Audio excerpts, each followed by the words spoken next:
এটা অনেক বড় একটা গাছ।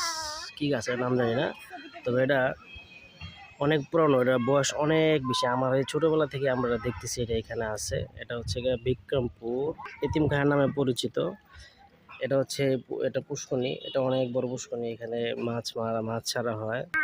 এটা অনেক বয়স বাবা, অনেক। এটা এত বয়স যে আমার জন্মের আগের থেকে এটা এখানে আছে। এত বড়, এত মোটা, যেটা বলার বাইরে, অনেক মোটা এটা।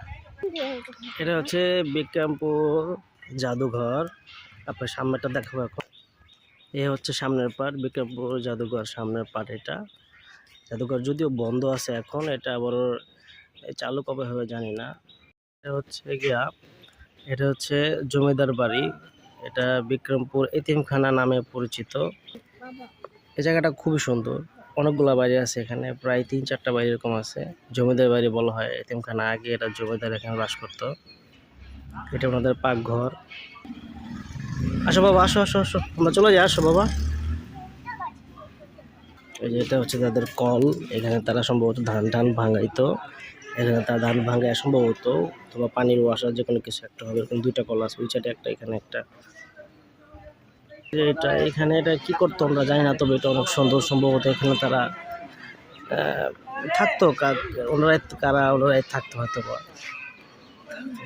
ওনাদের মন্দির, রাজা হয়তো হিন্দু ছিল, ওনাদের মন্দির আর কি। মন্দিরের সামনে গেলাম না, ভিতরে গেলাম না, এতটুকু দেখালাম। এরকম 3-4টা বিল্ডিং আছে এরকম, অনেক পুরাতন, খুব সুন্দর দেখতে, বাস্তবে অনেক সুন্দর। আর এরিয়াটা খুব বড়। আর ওনাদের একটা পুষ্করণী আছে, গোসল করা পুষ্করণী, সেটা আপনারা দেখাবো এখন। এটা হলো প্রথম ঘাটলা।